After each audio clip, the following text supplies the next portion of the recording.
Glória a Jesus. Cumprimento os amados irmãos com a paz do Senhor. Vamos abrir a Bíblia, a palavra de Deus. Vamos ler Salmo 1. Salmo de número 1.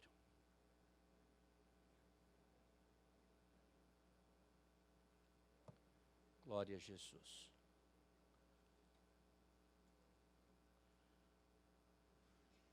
Uma alegria muito grande nós estarmos hoje, já nesta primeira aula, nossa 20ª edição do EBORGES, sendo que essa escola tem preparado muitos obreiros com o passar dos tempos, dos anos, na nossa cidade de Joinville, e tem sido uma verdadeira referência a nível de cidade, de estado e também no Brasil.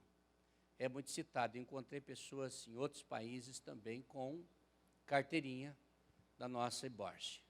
E nós louvamos a Deus por isso. Já temos um público que frequenta anualmente, que ama a escola, que defende a escola, que faz parte da escola. É uma coisa de Deus que foi iniciada há 20 anos atrás. E nós louvamos a Deus pela vida do pastor Joel, que é o nosso coordenador, e faz com muita dedicação, com muito carinho, e nós honramos e apoiamos e vemos Deus agindo na vida dos seus servos. Glória a Deus. Obrigado aos pastores também que vieram para dar apoio já na abertura. Deus abençoe em nome de Jesus, nossos obreiros, nossos amados irmãos. Salmo 1, creio que é muito importante para nós basearmos estas palavras dessa noite. Bem-aventurado o varão que não anda segundo o conselho dos ímpios, nem se detém no caminho dos pecadores, nem se assenta na roda dos escarnecedores. Antes tem o seu prazer na lei do Senhor, e na sua lei medita de dia e de noite.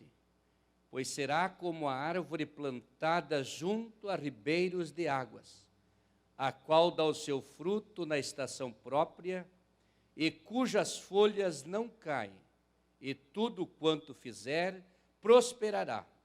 Não são assim os ímpios, mas são como a moinha que o vento espalha.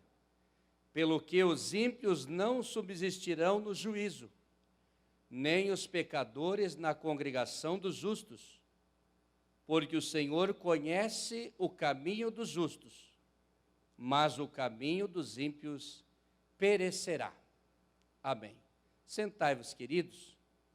Ainda nós podemos ler Efésios capítulo 4, versículo de número 1, quando o apóstolo São Paulo escreveu: rogo-vos, pois eu, o preso do Senhor, que andeis como é digno da vocação com que fostes chamados. Aqui, Paulo está também destacando o comportamento do ministro. Lá, o Salmo 1 está destacando o comportamento de todos nós. No Gálatas também, capítulo 5, versículo de número 22, nós temos aqui as obras da carne e os frutos do Espírito.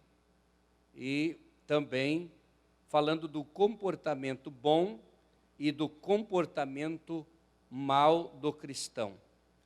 Hoje nós estamos estudando aqui, na página do seu livro 111, nós colocamos algumas coisas como referência aos irmãos, que uma descrição de ética, a ética num contexto bíblico e teológico, forma um conjunto de princípios que norteiam a nossa vida e as nossas decisões.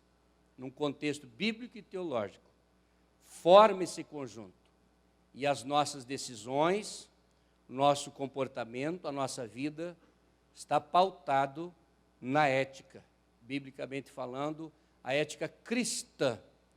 Quando olhamos para o Salmo, o salmista dá uma correção para todos aqueles que querem viver retos diante de Deus. aqui no nosso livro, na página 111, A Origem da Ética, ética como sistema da filosofia. Eu peguei aqui uma pequena ideia do Sócrates. No contexto político, a ética política é a conduta ideal do Estado, como o Estado está se conduzindo. Hoje nós temos aí muitas coisas para falar sobre o Estado. A ética da lógica, o raciocínio que guia o pensamento. Na gnoseologia, a teoria do conhecimento. Da estética, a teoria das belas artes.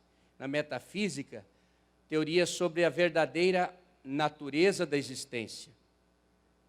Depois, nós vemos aqui uma descrição ainda, como e quando iniciou a ética, os cuidados com a ética. Antes do início da filosofia ocidental, as religiões já se preocupavam com a retidão da conduta humana, formando doutrinas de julgamento e recompensa, e Sócrates, em 450 a.C., foi considerado como o pai da ética no sistema filosófico. Ele formulava perguntas, e estas perguntas descreviam a virtude das pessoas, que era a coragem, a justiça, a piedade e a amizade. E quando os atenienses respondiam dizendo que eram virtudes, então ele indagava o que é a virtude, e assim continuava a sua discussão dentro do comportamento das pessoas.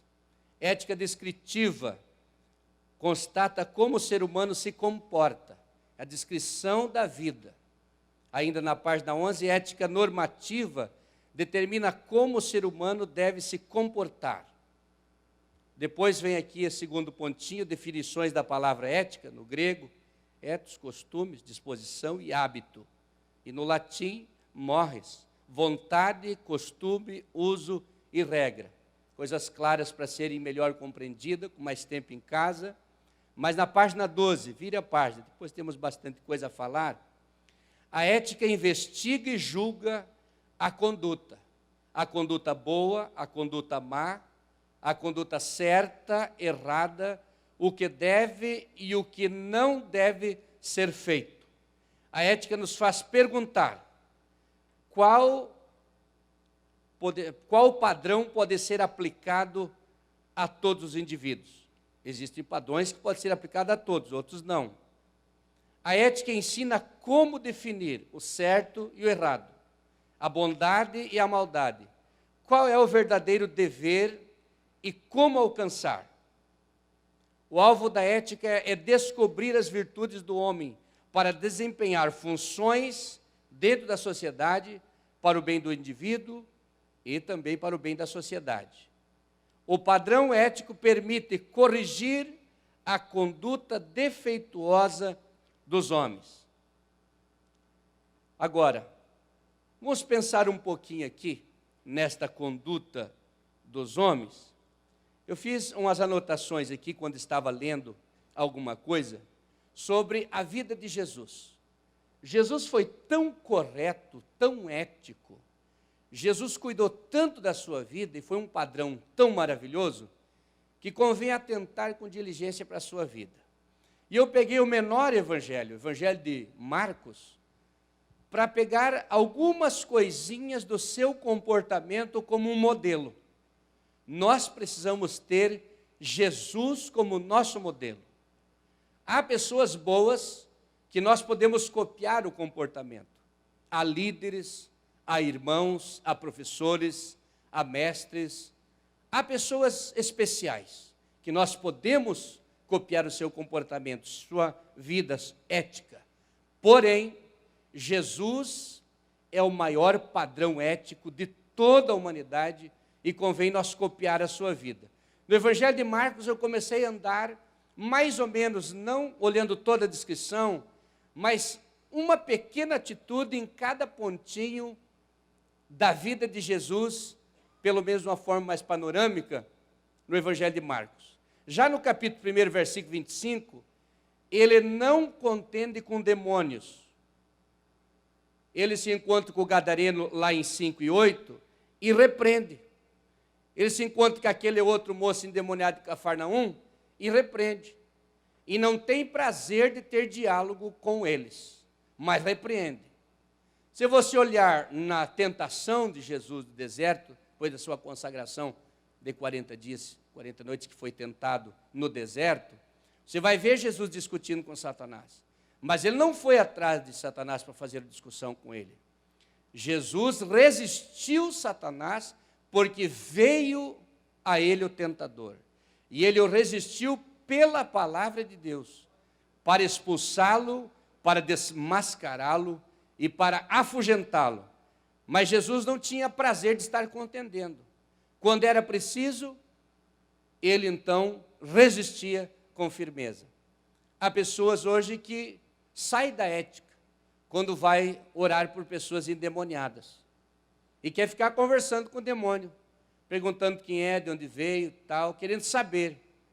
Nem o arcanjo Miguel não ousou pronunciar juízo e maldição contra Satanás, mas disse: o Senhor te repreenda, lá em Judas. E Jesus não quer que fiquemos discutindo com Satanás. Outros querem que as pessoas caiam quando está orando. E Jesus veio levantar os caídos e não derrubar quem está em pé. E uns até forçam para derrubar as pessoas. E sai da ética, envergonha as pessoas, quando está orando pelas pessoas. Então tem que tomar muito cuidado. No comportamento de Jesus aqui, o quadro ético da vida dele expresso, é que ele não queria contender. No capítulo 1, versículo 31, ele tomou a sogra de Pedro pela mão. Ela estava deitadinha com febre, ele foi ali, gentilmente. Veja o comportamento dele. Ergueu ela, colocou sentada, orou por ela e curou ela. No versículo 41, ele tem compaixão pelo leproso. Veja só o comportamento dele. Compaixão, um amor, um coração cheio de compaixão. No capítulo 2, versículo 5, ele viu a fé dos 4 homens que vieram, a visão do coração das pessoas e o que eles desejavam fazer, o bem para o seu semelhante. No capítulo 2, versículo 14, ele olhou para Levi e teve uma visão que Levi seria um grande apóstolo. Estava lá na alfândega. No 2:19, alguém acusa os discípulos de não estar jejuando. Ele tolera os discípulos até dar uma defendida. Olha, enquanto o esposo está junto, eles não jejuam. Mas daqui um pouco o esposo sai e eles estarão jejuando daí. No capítulo 2, versículo 25, ele discute com sabedoria com os fariseus quanto ao sábado. Quando ele colheu umas espigas com os discípulos na seara, eles disseram: não pode comer no sábado. Daí Jesus diz: não, mas Davi também comeu os pães lá, quando ele estava com fome, com os seus soldados e tal. E ele foi sábio nessa discussão. Em Marcos 3:3, quando os críticos vieram lhe criticar, quando ele curou o homem da mão mirrada, ele se retirou também pacificamente. E vocês vão observando como ele se conduz em cada capítulo, neste livro, que é o evangelho menor, que é as pregações de Pedro escritas por Marcos. Marcos 3, 13 e 14, ele foi para a oração para tomar decisões da sua vida. Exclusivamente nesse momento, para escolher os 12 apóstolos, ele foi para a oração. No capítulo 3, versículo 20 ao 30, ele tem paciência para explicar sobre como expulsava os demônios. Se era ele expulsa o demônio por príncipe dos demônios. Jesus se comporta sabiamente e dá uma aula para eles. Satanás não pode expulsar a si mesmo. Ninguém pode expulsar Satanás pelo próprio espírito de Satanás. Um reino não pode se dividir e lutar contra si mesmo, senão não vai subsistir. E ele está sempre usando paciência e sabedoria. Quando disser: lá fora está sua mãe e seus irmãos e querem ver-te, no capítulo 3, verso 31, ele honra os seus discípulos, dizendo: olha, minha mãe e meus irmãos são aqueles que fazem a vontade de meu Pai. E daí você deixa todas as narrativas e vai pensando só na ética de comportamento de Jesus. Como ele foi didático. Quando ele fala da parábola do semeador, os discípulos saem e começam a perguntar para ele sobre essa parábola. Ele explica com uma didática inteligente e clara a semente, o que é a terra, quem é o semeador, e vai e explica de uma forma didática, sabedoria. Marcos 4:25, ele ensina com equilíbrio como devemos considerar o nosso irmão. Olha, com a medida com que você medir os homens, eles vos medirão a vós. Em Marcos 4, 26, ele ensina o processo da semente. Existiam pessoas leigas totalmente nas suas parábolas, e ele diz, olha, primeiro a semente gera uma erva, depois da erva vem a espiga, e depois da espiga vem o grão. Uma explicação simples, mas ele tem prazer de dar por causa do seu comportamento. Lá em Marcos 4, 38, ele está dormindo na proa do barco. Um homem ético, inteligente, querido, amigo, tranquilo, junto com seus discípulos viajando no mar, e ele está ali dormindo sossegado. Não buscou popularidade. Quando ele está no meio da multidão e aquela mulher chega com o fluxo de sangue e toca nele, ele para toda a multidão e vai dar atenção para a mulher. Veja o comportamento de Jesus. De repente vem Jairo e quer que ele vá na casa dele. Ele deixa toda a multidão e escolhe só alguns dos discípulos e vai lá para a casa de Jairo para curar a filha de Jairo. Não estava interessado com popularidade. Vamos ainda mais um pouquinho no livro de Marcos, temos voltado, tem bastante coisa para nós falar nesse pouco tempo. 6,31, ele manda os discípulos descansarem. Ele olha para a canseira, para o sofrimento dos discípulos. Essa é a sua intenção com os seus companheiros. Depois, no próximo capítulo, ele organiza o povo para o milagre da multiplicação. Ordem. Coloca eles sentadinho, ajeita eles, e depois vocês vão, então, distribuir os pães para essa gente. Marcos 8,32, não aceitou a bajulação de Pedro. Pedro começa a ficar com pena dele, mandar ele se cuidar e tal, em excesso, porque Jesus estava para sofrer, e ele não aceitou, ele viu que não era o Pedro que estava falando. Depois de 9, 2 e 13, como ele se consagrava como homem para desenvolver o seu ministério terreno, que ele subiu no monte da transfiguração e se transfigurou. Ele era homem, não tinha morrido ainda e nem ressuscitado, e ele tinha uma vida consagrada. Esse é o comportamento de Jesus. Como ele agiu com as crianças? Pegou-as do colo, abençoou as crianças, repreendeu os discípulos que não davam passo para as crianças. Como ele foi sincero com o jovem rico, confrontando os seus pecados, e com os filhos de Zebedeu, que um queria estar à sua direita e outro à sua esquerda, e ele então doutrina eles e orienta eles também. Depois a lição da figueira que ele deu aos discípulos, com a sua calma e autoridade na sua palavra, para dar uma aula prática, com essa ilustração magnífica, colocando a videira no lugar da nação de Israel, para dar uma lição aos seus discípulos. Marcos 12, 13, sobre o tributo, vieram questionar, vamos dar a César ou vamos dar a ti? E diz, dá uma olhadinha na moeda. Olhou, essa esfinge de quem é? É de César. Então dai a César o que é de César e a Deus o que é de Deus. Veja como esse homem vai se comportando como modelo para todos nós. E a oferta da viúva pobre? Todos queriam se apresentar no meio da multidão, na hora que o gasofilaço passava. Mas Jesus estava olhando para aquela mulher. E depois ele prepara os discípulos para enfrentarem a perseguição. Vos entregarão nas mãos dos magistrados, vocês vão sofrer, vão ser presos, e muitos de vocês vão sofrer muito. E lá na casa de Simão o leproso, quando a mulher veio, já está lá no capítulo 14, um vaso de alabastro, nardo puro, quebra nos pés de Jesus, diante das críticas todas, ele defende aquela mulher como defensor dos fracos, dos necessitados, dos sofridos, e abençoa aquela mulher e ainda elogia a sua atitude. No capítulo 15, como ele se comportou diante de Pilatos no julgamento. Nas interrogações e nas respostas, como foi o comportamento do nosso mestre.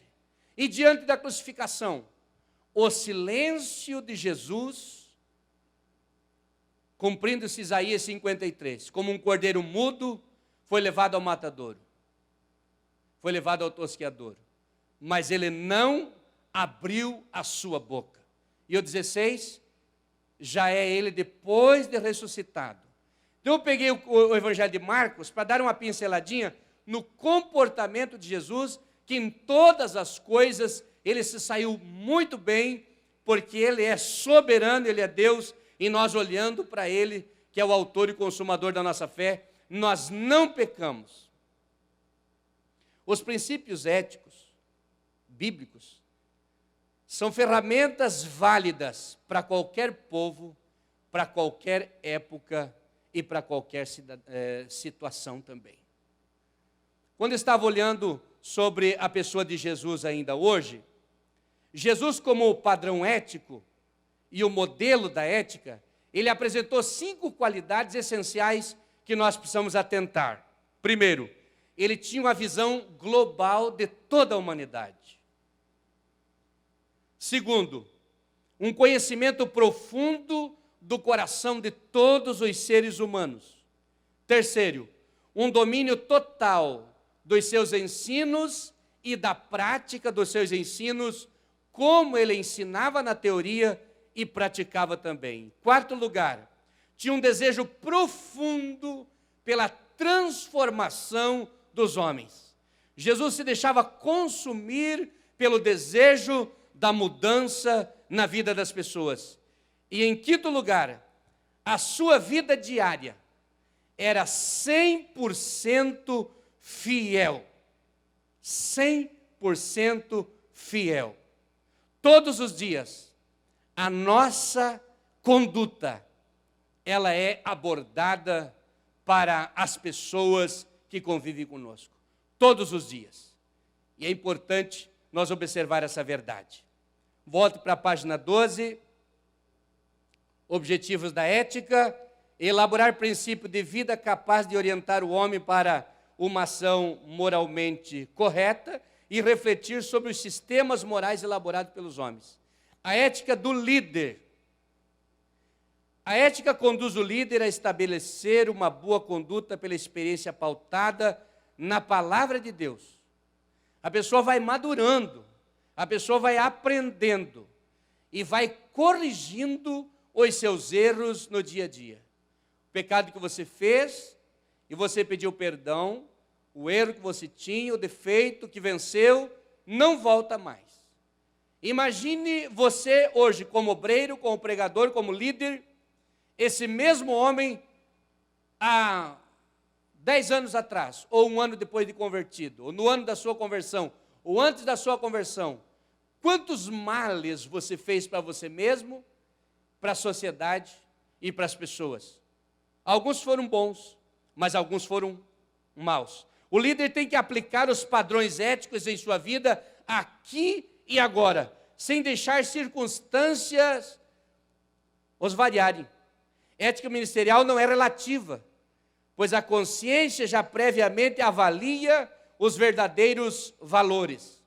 Não podemos esquecer que é aqui nesse mundo que podemos vencer ou sermos vencidos. A ética cristã trata do mundo, do modo de viver exemplificado e ensinado por Jesus. Tem a ver com a conduta pessoal do cristão em relação aos valores morais, físicos, sociais e espirituais. Quanto à fala, o que nós dizemos, nosso linguajar, se ele é abençoador ou é amaldiçoador. Quanto à crítica, e quando se fala de crítica, nós temos que pisar muito firme nesses terrenos. Por quê? Se você critica de uma pessoa, você pode estar prejudicando o ministério da pessoa, a vida da pessoa, a família da pessoa, ou você mesmo. E uma pessoa que gosta de criticar os outros, no mau sentido, são pessoas que perdem a credibilidade. E dentro de pouco tempo, não tem mais valor para a sociedade. Então, temos que tomar muito cuidado quanto à crítica. Alguns se aproveitam. Não, nós temos que criticar, mas tem que tomar cuidado e saber o porquê quando se usa a crítica. Quanto à irreverência e profanação, às vezes até no templo, irreverência na igreja. É comum os obreiros se preocuparem com quem masca chiclete na igreja, gruda nos bancos, joga no carpê, pisa em cima, cola, depois é difícil, tem que cortar para tirar. Então, comum isso aí. Alguém entrar de chapéu dentro da igreja e tal, essas coisinhas aí que não é necessário quase falar, mas é bom às vezes até lembrar. Entrar na igreja, às vezes nunca dobrar o joelho para orar, falta de reverência às vezes. A pessoa chega na igreja, não ora a Deus, nem sentado, nem ajoelhado, de forma nenhuma. Então, a ética nos ensina também ao comportamento do ser humano. O problema da mentira. Quanta gente que só mente. E o dia que fala a verdade, ninguém acredita. Porque o mentiroso é uma pessoa sem crédito.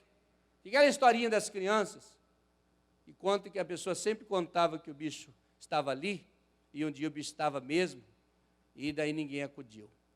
O cuidado do pastor com as questões sexuais diz respeito às tentações morais do pastor.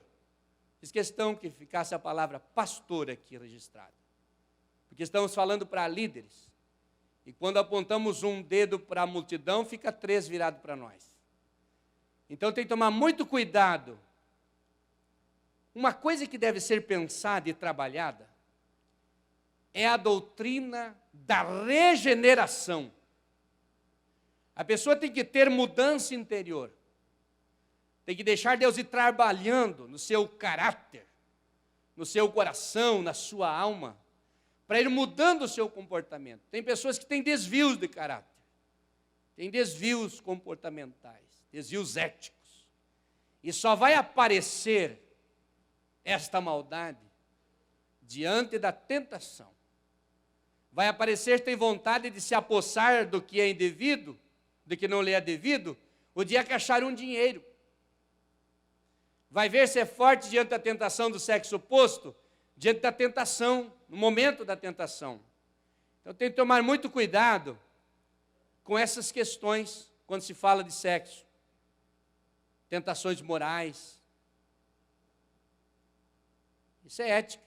A página 13, vire. A ética desperta no líder 4 virtudes principais. Primeiro, a sabedoria. Reconhecer a sua fragilidade. É um problema sério a gente não reconhecer a fragilidade da gente. Tem que orar a Deus e pedir: Deus, me faça entender. Me dá um coração humilde. Me dá um coração quebrantado, para que eu reconheça a minha fragilidade. Essa é a sabedoria ética. Coragem, admitir os erros, não fugir da realidade, não acusar ninguém, não tentar culpar ninguém, mas assumir de verdade.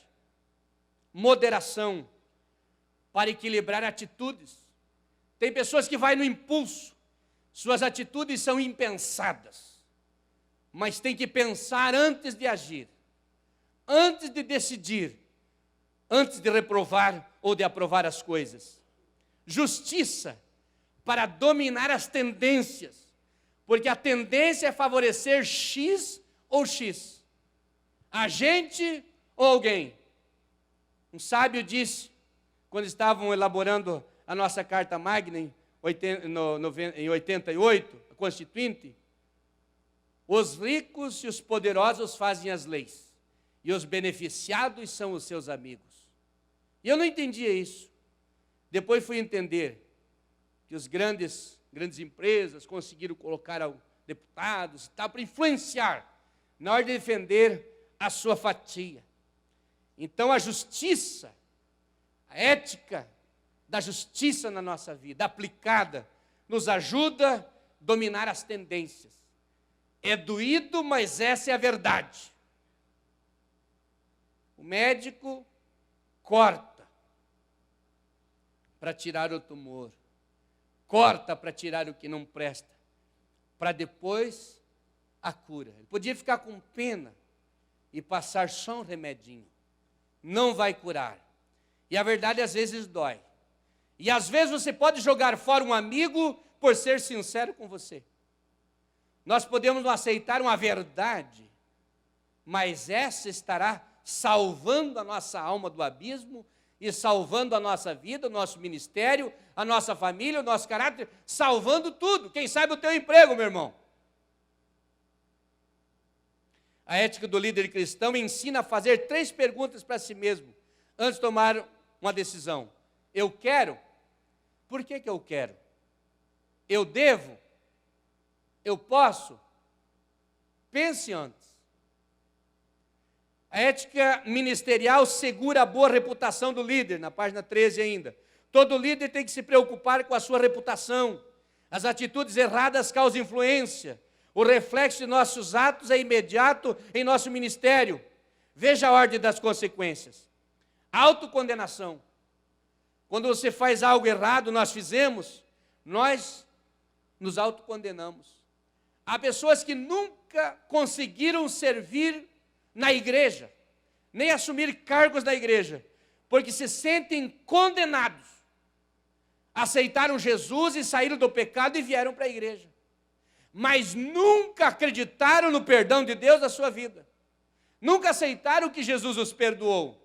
E cada vez que pensam em fazer alguma coisa para Deus, a acusação vem. A pessoa se sente condenado. E em segundo lugar, número 2, Satanás acusa. Ele é o acusador das nossas vidas, dos nossos irmãos. Número 3, a sociedade condena. Temos que ter consciência, pois o povo sabe quando temos caráter e vida limpa, e não adianta pregar uma coisa e viver outra. Uma vez alguém perguntou para mim, alguns anos atrás, pastor, gostaria que tu pregasse isso e isso, nunca vi você pregar. Eu disse, preciso ainda orar bastante para pregar isso. Cuidando, para não ultrapassar muito. Não ficar querendo corrigir igreja e com a vida precisando acertar alguma coisa. Então é necessário que nós pregue aquilo que nós vivemos. Quanta gente que é radical, leva uma vida de radicalismo sério, até como crente. Mas a família está toda perdida. E lá um dia você vai ver a fragilidade irreparável da vida daquela pessoa, que parece que era tão duro naquele negócio, que acabou caindo no seu próprio erro. Ética no aconselhamento. O conselheiro tem que ser ético, guardar confidências, evitar contato físico, fugir da aparência do mal, não usar os aconselhados para satisfazer os desejos pessoais, controlar as emoções e passar confiança ao aconselhado. Veja só, confidencial você é? Nós somos? Como é o relacionamento? Contato físico, é prudente? É cuidadoso? Ah, pastor, eu até quando vou orar e vou ungir, eu boto só um dedo na testa da pessoa assim, ou só 3 assim. Não, quando se vai orar, posição de mãos, faz oração bonita. Você é um homem de Deus. Abençoa a pessoa. Não estou me referindo a isso. É nos excessos. E tem gente com grandes talentos, mas é quase inútil por causa dessas fraquezas. Controle as emoções. Passe confiança ao aconselhado. A pessoa começa a contar seus problemas, começa a entrar num apavoramento que a pessoa se sente no inferno antes de terminar o assunto. Fica tranquilo, ouvindo. Isso é ética. Perigo no aconselhamento. Ouvir só um lado e tomar partido. Vai resolver um problema? Escuta sempre os 2 lados. Chegar a conclusões prematuras, nós erramos cada vez. Página 114. Envolver-se na situação, na intimidade. Muito cuidado. Deixa eu falar uma coisa aqui bem clara para os obreiros e líderes de congregações. Existem confissões de pecados, estou dizendo numa escola, no público aqui, que é uma verdadeira sedução. E tem gente que não está preparado para resolver problemas com o sexo oposto especialmente. muito cuidado, nós os líderes da casa do Senhor. Glória a Deus. Deixa eu mexer em outra coisa aqui, queridos, o assunto é muito vasto. A gente pensa que não tem quase nada e vai rascunhando e tal, depois faz mais umas com medo de esquecer, dar um branco, perto do pastor Alain Brizard. Deixa eu falar uma coisa para vocês aqui. O que vocês acharam da manifestação do dia 15 contra o governo? Mensagem na internet, mensagem na televisão, mensagem aqui, mensagem ali. E eu fiquei pensando, eu vou falar alguma coisa sobre isso hoje. E peguei e anotei algumas coisas aqui. Por quê? O cidadão assalariado, que ganha salário pequeno, é o que menos paga impostos para o governo. 14% do seu salário é impostos. Veja só, aquele que paga imposto de renda, pode chegar a 41% os impostos que ele paga para o governo por mês. A empresa, antes de pagar os seus funcionários, ela já pagou 30% da sua arrecadação para o governo. As taxas de impostos sobre o valor de um carro chega a 51,7% hoje. E as leis de trânsito? Agora se multiplicou o valor das multas. E onde estão as estradas?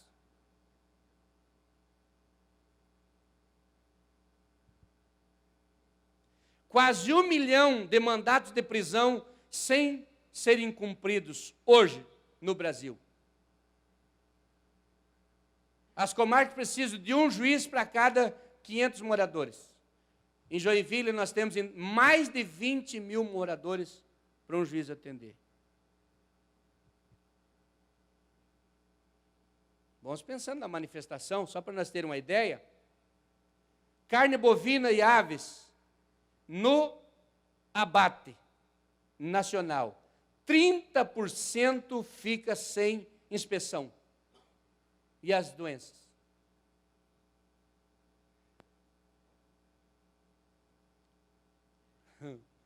Um carpinteiro disse assim, o Brasil, o metro é 90 centímetros para quem está comprando, e o quilo é 900 gramas.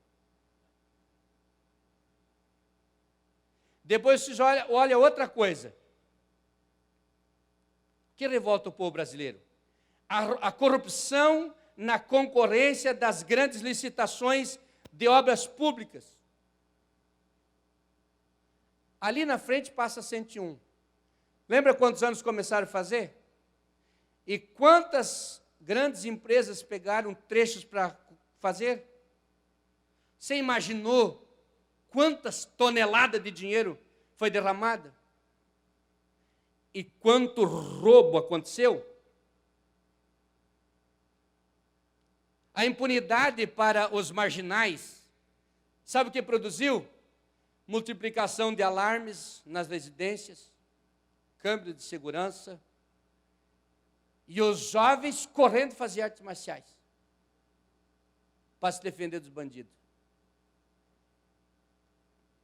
Só no Rio de Janeiro, calcula-se que o faturamento do tráfico passa de 50 milhões mensal. Onde é que está a ética? Depois nós ficamos avaliando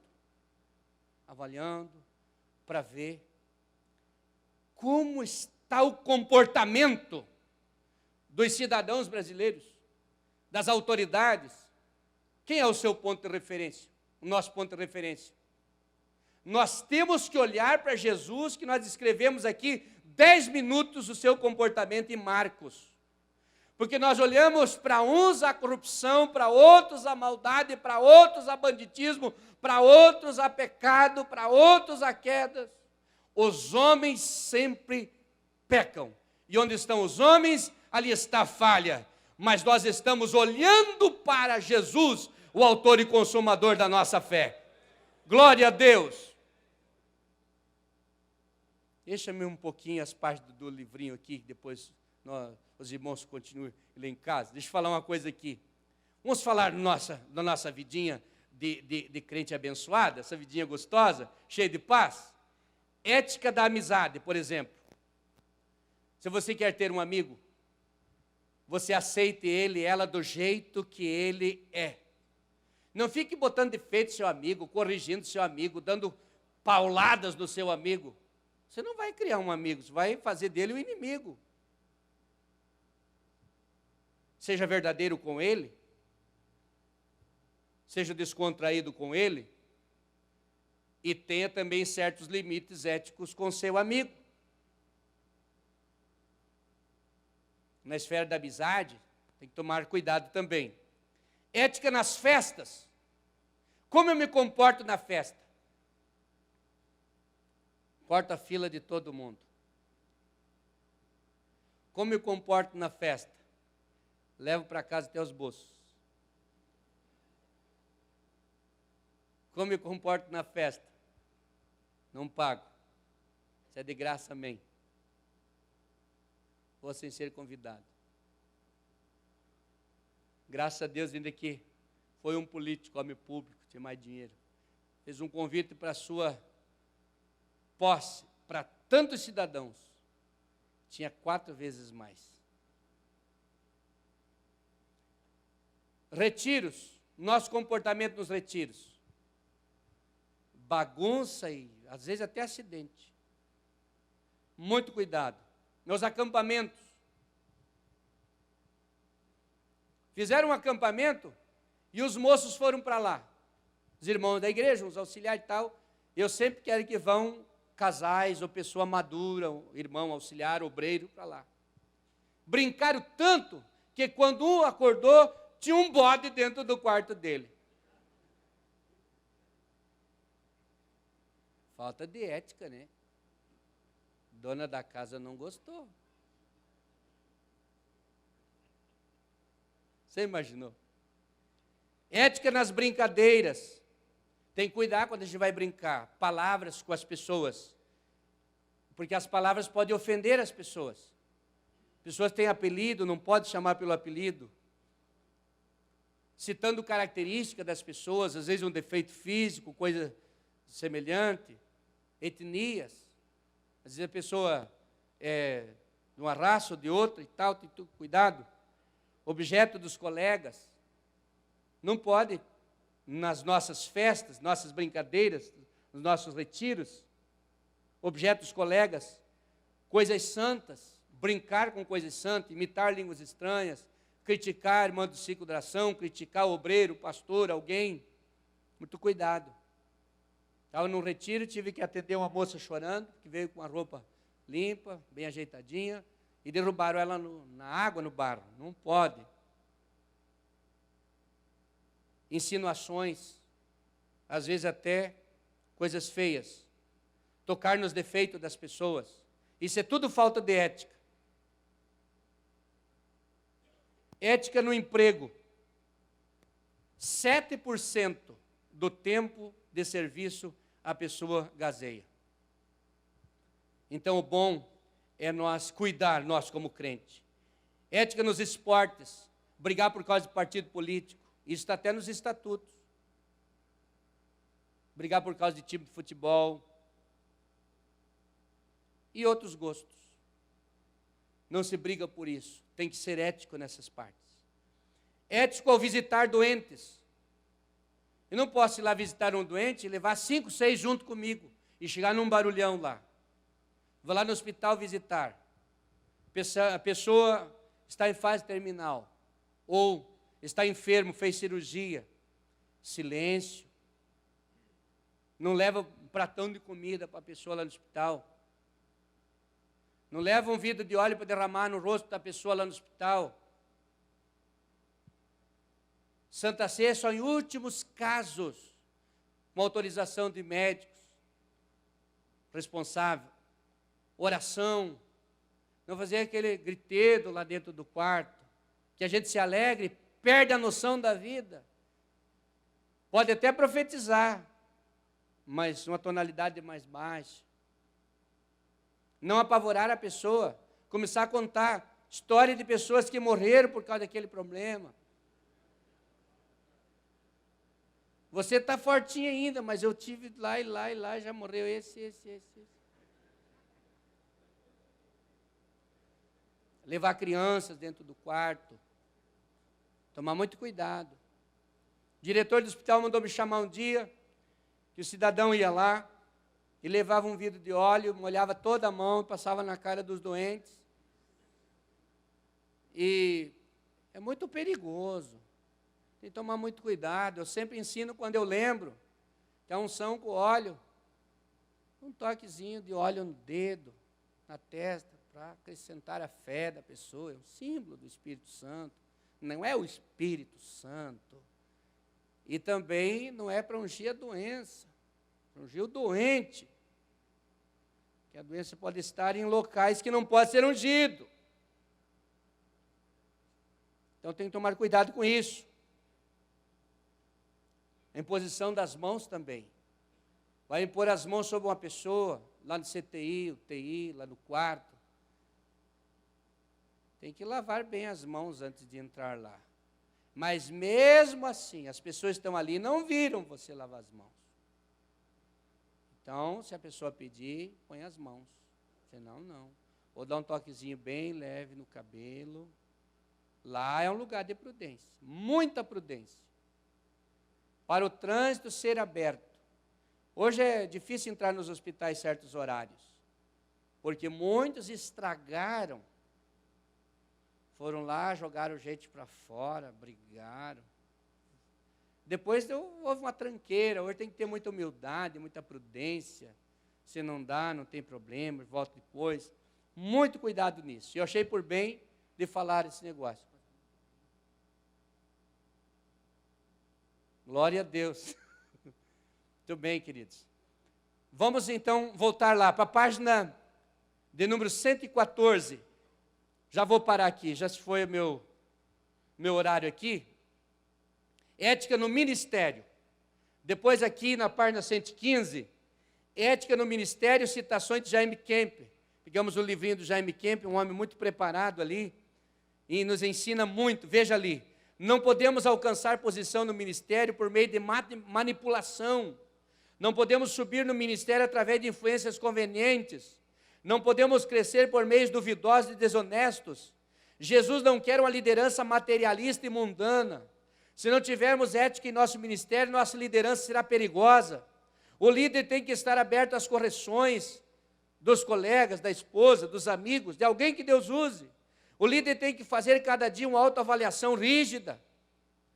Pare aqui para dizer uma coisa. Tem que ser duro contra si mesmo.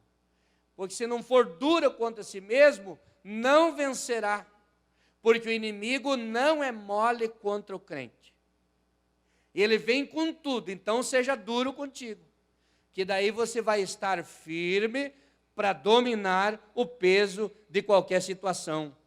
O ministro tem que ser totalmente honesto, o líder tem que aceitar correções pela palavra, pela convicção do Espírito Santo ou por instrumento humano. Veja só, a palavra nos corrige.